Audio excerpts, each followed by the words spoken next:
Just like to welcome Fr Frank Brennan to Adelaide.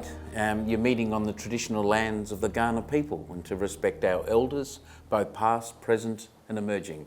Welcome, Fr Frank. Thank you, John, and a great privilege to be with you, particularly in your role as the chairperson of NATSICC, the National Aboriginal and Torres Strait Islander Catholic Council, because, as I think we know, we've got to get the message out there, not just in capital cities, but all over Australia. So it's a real privilege to be with you today. Thank you. I'm just going to ask you a few questions this afternoon about the Voice referendum in Australia. So really the first one is, what is the Voice referendum in Australia and what does it seek to achieve? A referendum is a way of changing the Australian Constitution. And most Australians, John, I'd say, don't know a lot about the Australian Constitution. It's not their fault. It's because, I can tell you as a lawyer, the Australian Constitution is a very boring document. It's not like the American Constitution that we see on the television all the time. And so one of the things to understand about the Australian Constitution is that it doesn't mention your mob at all. Aboriginal and Torres Strait Islander peoples do not feature a mention in the Australian Constitution, even though, of course, your people were here for tens of thousands of years before the establishment of the Australian Federation. So to amend the Australian Constitution to recognise your people in the Constitution requires an amendment, and that requires what we call a referendum. And a referendum is where all the voters get to have a say, and it's very difficult to amend the Constitution because you need not only a majority of the voters, 50% plus one, you also need a majority of voters in at least 4 of the 6 states. So it's a big ask, and that's why there's a lot of talk going on at the moment. All right, very good. How will the Voice referendum impact the relationship between the Australian government and Indigenous communities? Well, what's been happening is that for many years there's been discussion about how your people might be recognised in the Constitution, and in more recent times it's been said that the way we want to be recognised is through a voice to Parliament mainly, but a voice which would be put in the Constitution. And you might remember there were the Uluru Dialogues and the Uluru Statement, which call for the establishment of a First Nations voice. And for those of us who are not Indigenous, I think we have to accept that if we're wanting to recognise your people in the Constitution, it should be in a way that you want to be recognised. No point in putting forward something which you'd say, well, all very well for you, but that doesn't really recognise us in the way we want to be recognised. So what we're working on at the moment, everybody involved, is trying to see whether there's a way of putting the voice, which was called for at Uluru, whether that can be put into the Constitution and whether that can help in relationships particularly with the Parliament, but also with government. Because one thing to remember is under the Australian Constitution, the Commonwealth Parliament has power to make special laws with respect to your people. Now, if you're going to make special laws for your people in the 21st century, it should be done, first of all, by consulting you. And if there's a need for you to be consulted, then why not make sure that happens, put it in the Constitution.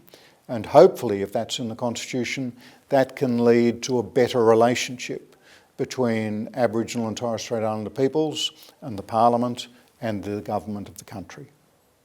Yeah, that's excellent what you said, and I know in previous conversations we've had about the Uluru Statement, and I think really what governments are looking for is to have the statement, but how are we going to do it is probably the key.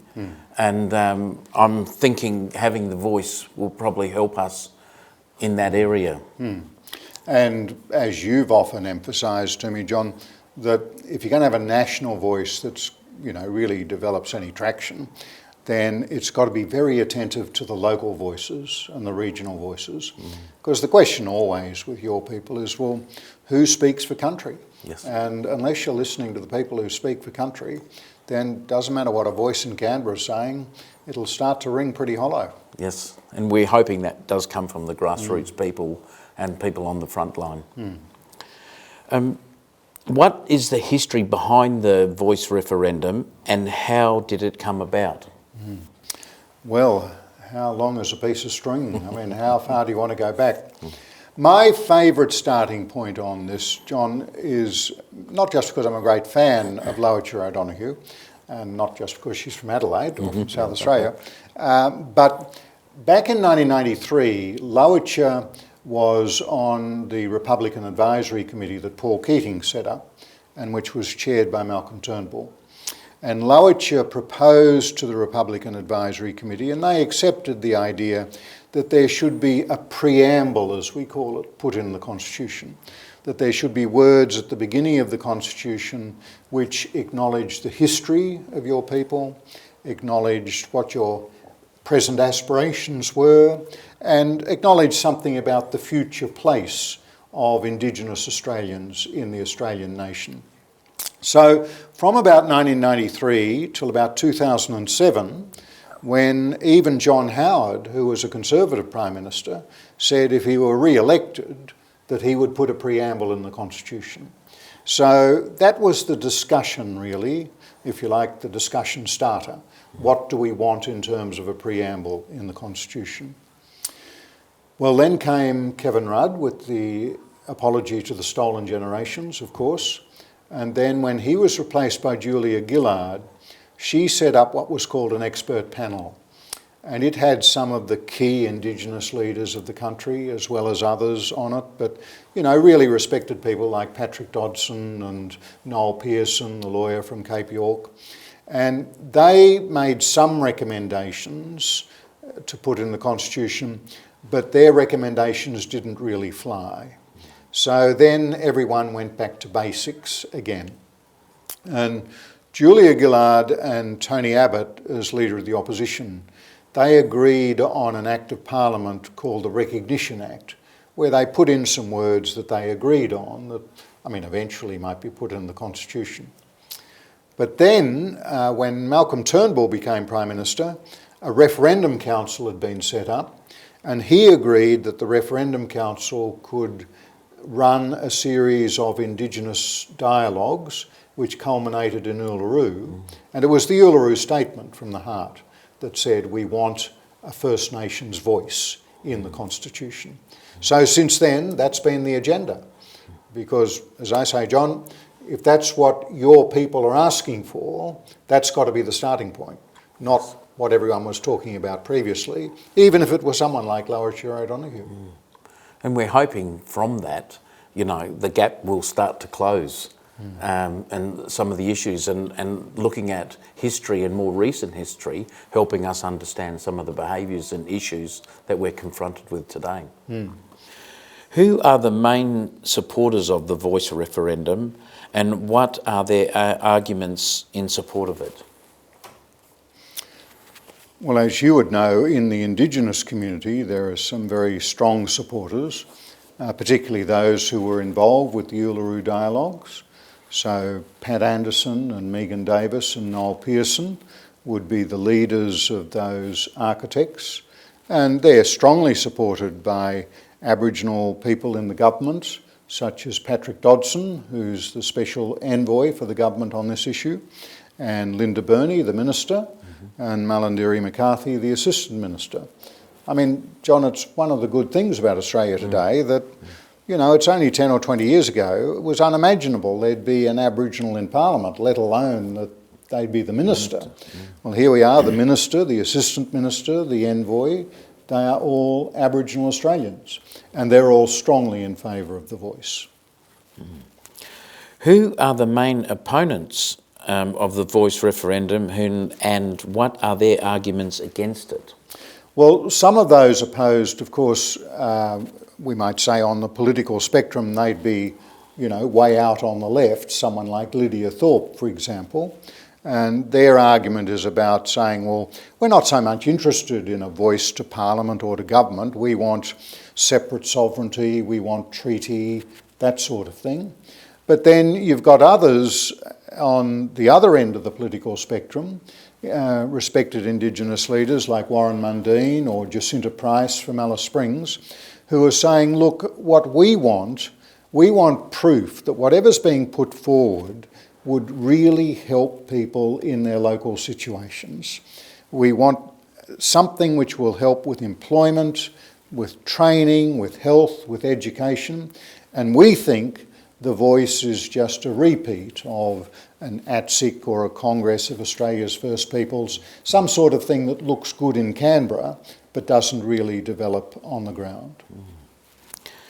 How will the Voice referendum change the current system of government in Australia, and if at all? Well, the cynics would say it won't change it at all, but I'm not one of those. I think if there were a voice in the Constitution, provided we get it right in terms of the architecture with the Constitution and all that sort of thing, I think it could mean a far more respectful relationship of co-partnership between Aboriginal Australians and the Parliament in particular. Whenever the Parliament, think for example, if in the Australian Parliament, if you had a parliamentary committee for Indigenous affairs, and you could have most of the members of that committee being Indigenous members of Parliament, but whenever they sat down, if they were to sit down with the representatives of the Voice to then work through what particular legislation do we think we need for the protection of Aboriginal heritage, for the protection of Aboriginal lands, for enhancing Aboriginal education, for enhancing the situation of Aboriginal health, I think that could be a fabulous result. And so hopefully that sort of respectful co-partnership would be the end result. But if it went badly, what we'd get is a sort of standoff of just one group blaming another, and I don't think that would be helpful at all. How can the principles of the Catholic social teaching inform our understanding of the issues at stake in the Voice referendum? Oh, I think very clearly. Just think of some of the things Pope Francis has said when he's been meeting with Indigenous people at the Amazon Synod, or when he went to Canada, or even Pope John Paul II when he came here to Alice Springs in 1986. That the church in Australia will not be fully the church that Jesus wants her to be until you've made your contribution to her life and until that contribution has been joyfully received by others. And that there's a need for mutual agreements for dealing with issues such as recognition of land title. So those principles are there in Catholic social teaching and have been for a very long time. Another principle which is very important in our tradition, John, is subsidiarity, that you look at doing things at the local level and on the ground. And that's why, I was one of the 3 non-Indigenous members on the Karma Langton review, where there were 18 of us, 15 Indigenous Australians, and they kept emphasising at every meeting, we've got to have, first of all, local voices and regional voices, and only then can we have a national voice that can work. Well, that's very true to the principle of subsidiarity. So I think our Catholic teaching can help a lot. And that's something that's very important to me. My mum talks about her mother having 15 children, and because they were Catholic, the Catholic schools took them in, even though they were Aboriginal, and some of the public schools wouldn't take them in. It was the Catholic schools that took them in and gave my mother education. So it's something very important to her. And I was in Alice Springs when Pope John Paul II was there, and it was a very spiritual experiences. But him talking about, the church, she will not be completely recognised until they acknowledge Aboriginal people in this country, Aboriginal and Torres Strait Islander people, and all of that enhancing your sense of belonging. That yes, it was a Catholic school that gave you the break, where you could make your way in Australian society, and that you could feel that you belonged in the Australian church because there was a Pope who was giving expression to these things. Remember, he had that line about, Catholicism or Christianity is not like putting on a shoe or a hat or whatever, it's within you. Exactly. And so many of your people came away walking tall and proud that they belonged, and that's what's important. What are the potential benefits and drawbacks of the Voice referendum, both in the short term and the long term? Well, the prospective benefits are that, we'll all feel better as Australians. That we'll say, well, at last we've got a place of belonging of the first Australians in the Constitution, and that we can be reconciled working together. The downside is, and some of the debate at the moment is turning very nasty, isn't it? I mean, allegations of racism and all sorts of things. I think what's very important is for people to be able to have civil dialogue, particularly with people who disagree with them. And, it's one thing to say, well, I agree or disagree on this particular legal point about the voice in the Constitution. But that's got nothing to do with whether or not we really respect each other as Australians working together for a better constitution and a better life, particularly for the first Australians. And it's been interesting because you and I have been working together with the plenary council within the Catholic Church. And really the biggest outcome of that is people want a voice. Want a voice. And well, remember we saw it on that famous Wednesday or whatever when, the women and their supporters stood on the side silent. Yes. And said, we're not coming back in until you hear us. Yes. And I mean, in a way, that's a bit of a parallel with this. We're not going to be fully participants in Australian society until you hear us and until you can see us in the Constitution. Good luck. I think we need it. How will the success or failures of the Voice referendum affect the future Indigenous representation and self-determination in Australia? Well, this question highlights, John, why we've got to get the words right to put in the Constitution. I mean, at the moment we've got, all sorts of barneys going on. One retired High Court judge says this, someone says something else, someone says something different. Show me a punter who wants to sit down and say, well, which retired High Court judge do I prefer? Most people wouldn't even know their names, let alone what they might think about something. So we've got to get all of that right, because if we don't, if this referendum fails, particularly because the process wasn't right or because we didn't get the words right, then I think the feeling of rejection that a lot of your people will feel will be very strong. And I think the feeling that particularly a lot of young Australians will have, well, what faith can we have in the political process? That surely this was a no-brainer. So the stakes are high in terms of loss. In terms of gain, I mean, if we get it up, then I think we're all going to feel, as Linda Burney says, much better the next Sunday morning in saying we've done it. And we can be proud of who we are as Australians. And we can be satisfied that we've got a 21st century constitution which is far more reflective of the life of the nation than what we've presently got. So there's a lot at play. I think so, and even our last referendum on giving Aboriginal people the right to vote, it was over 91% said yes, and it was true. It made the whole of Australia feel good. It did. Although I don't want to rain on the parade, but we've got to remember, John, that really in constitutional terms, all that 1967 referendum did was to take out 2 negative references to your people, which then meant the Constitution was completely silent about Aboriginal and Torres Strait Islander peoples. Yes. So one of the lessons of 1967 was that if we can all work together and get on board, even though you might think the change is very minimal or symbolic, if it's really carried overwhelmingly by the Australian people, that's what creates the political imperative for change. Real commitment to change so that for your people, there's greater opportunity for getting a job, greater opportunity for getting the employment training, greater opportunity for education, greater opportunity for better health. They're the things that we've got to strive for. What steps are being taken to ensure that Indigenous voices are heard and respected throughout the referendum process? I think to give the government their due, they've bent over backwards to make sure that Indigenous voices are heard. In fact, if I may say, I'm a bit critical that I think they've put too many eggs in that basket. Let me explain.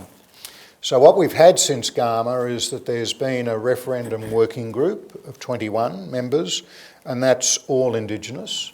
Then there's been a community engagement group with an extra 40, and they're all Indigenous. And then a group of constitutional experts, 8 of them. 2 of them include Noel Pearson and Megan Davis, who are on the other 2 committees. But I don't think the government has done enough, if I may say, to actually educate and engage the rest of the Australian community. And that's why I think there are some considerable tensions at the moment. Now, the government has said that at the end of March they're going to set up a parliamentary committee, but they're only going to allow it 6 weeks to operate. But in that 6 weeks window is the opportunity for anybody and everybody to have their say. So I think we've got to make sure we make the best of that opportunity.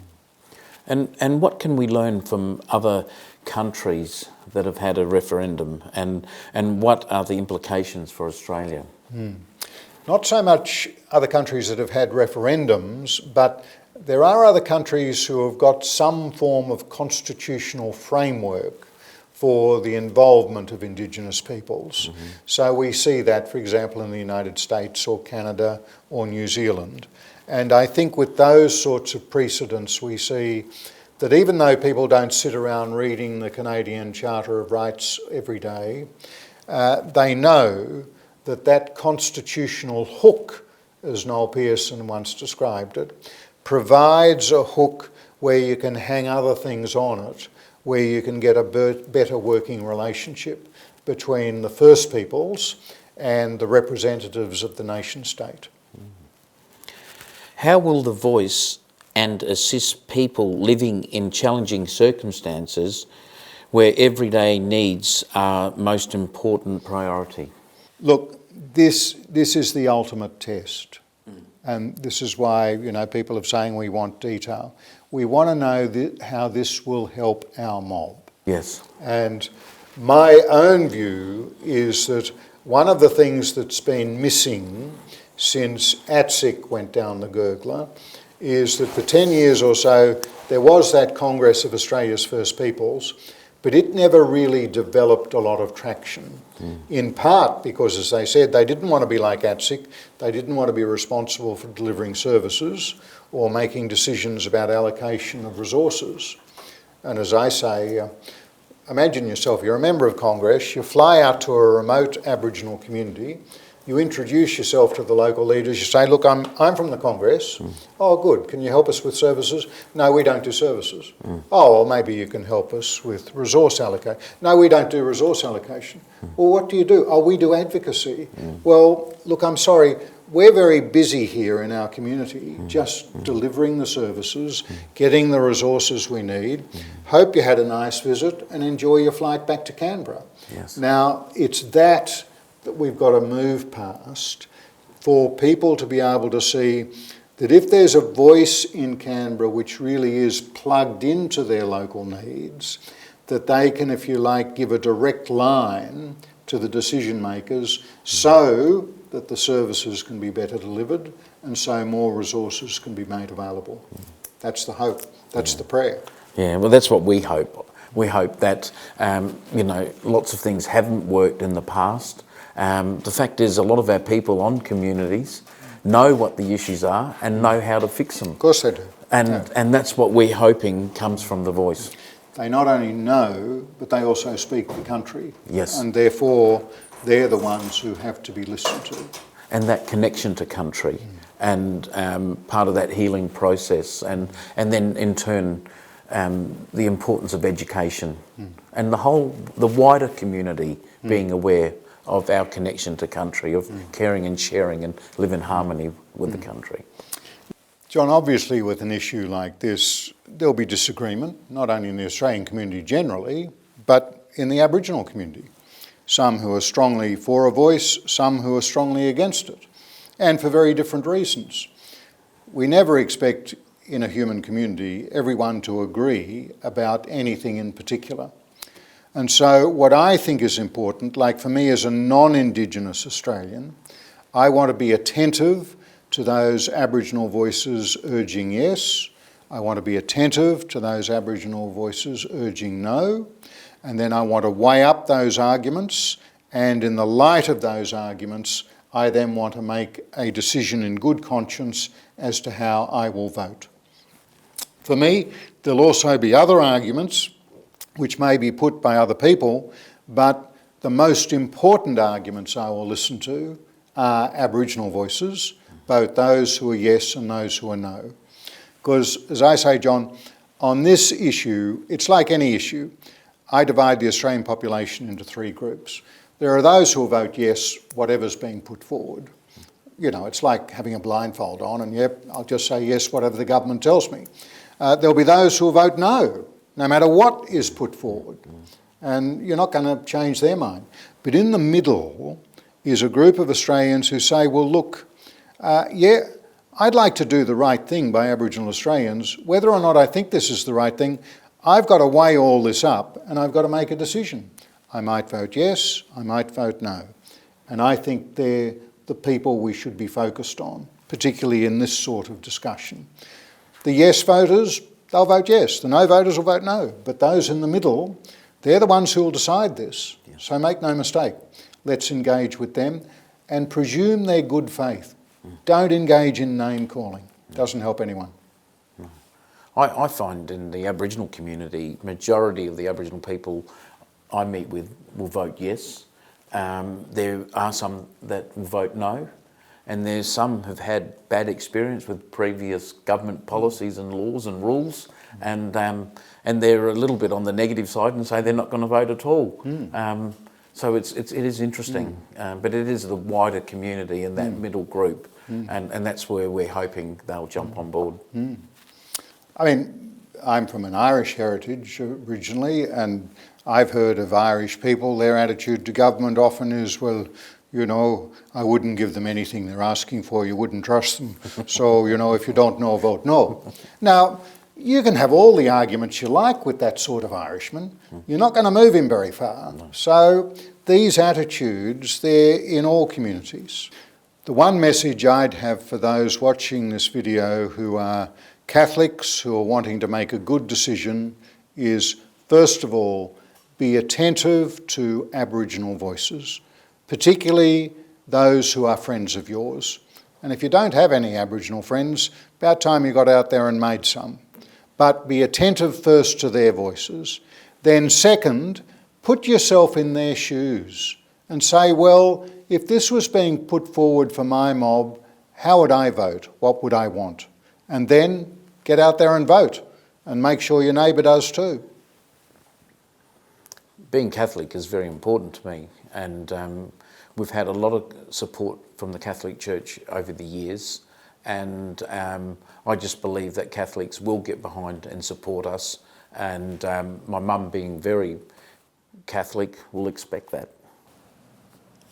So John, here am I, a non-Indigenous Australian, but a Catholic priest, you know, committed to human rights.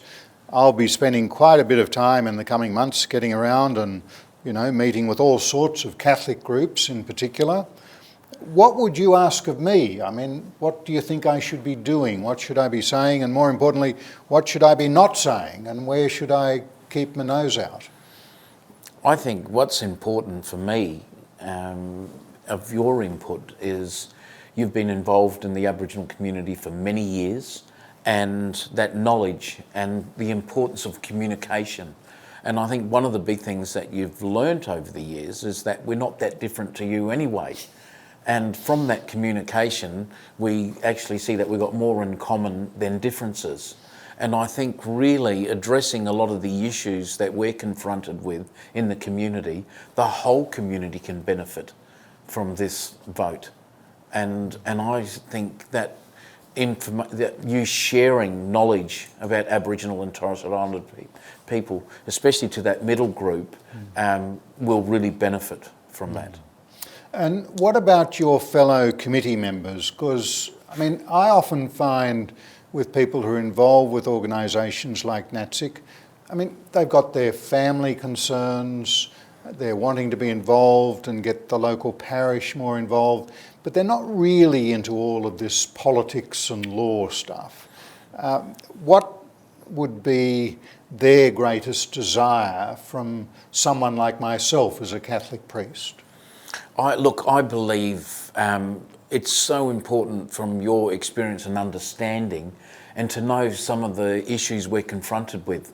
And some of our people may not be too concerned about the referendum because they're flat out surviving from day to day. I understand dealing that. with, you know, family that are ill, dealing with sorry business, importance of getting their kids to school every day.